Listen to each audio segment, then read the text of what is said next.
কাদরা কর্ণপাড়া মদিনাতুল উলুম দাখিল মাদ্রাসা, যা স্থাপিত ১/১/১৯৯৩ সাল, অর্থাৎ শাহরাস্তির একেবারে শেষ সীমানায় থাকা এই কাদরা কর্ণপাড়া মাদ্রাসাটি শাহরাস্তির একেবারেই শেষ সীমানাতেই। কারণ এর থেকে মাত্র ১ মিনিট হেঁটে গেলেই মনোহরগঞ্জের সীমানা পড়ে। সামনে দিয়ে বয়ে যাওয়া এই রাস্তাটি তার সৌন্দর্যের আরও একটি প্রমাণ। মাদ্রাসাটি দেখতে যেমন সুন্দর, ঠিক তেমনি এর লেখাপড়ার মানও কিন্তু বেশ ভালো। কাদরা এবং কর্ণপাড়া ছাড়াও দূর দূরান্ত থেকে ছেলেমেয়েরা এখানে দ্বীনি ইলম শিখার জন্য ছুটে আসে এবং এই মাদ্রাসায় যে শিক্ষকরা রয়েছেন তাদের ব্যবহার ছিল যথেষ্ট ভালো।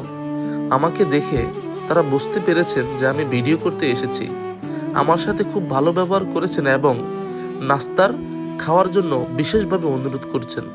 তাদের অসংখ্য ধন্যবাদ। এবারে কথা বলছি কাদরা বাজার সম্পর্কে। মাদ্রাসাটির একেবারে উত্তর দিকে যদি আপনি চলে যান তাহলে আপনার চোখে পড়বে কাদরা বাজার।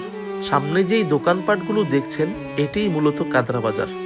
কাদরা কর্ণপাড়ার মানুষজন তাদের নিত্য প্রয়োজনীয় জিনিস এখান থেকে ক্রয় করে। কেমন লেগেছে আজকের ভিডিওটি? কোথা থেকে দেখেছেন ভিডিওটি ভালো লাগলে একটি লাইক করুন, শেয়ার করুন এবং ফলো দিয়ে সাথে থাকুন। ধন্যবাদ।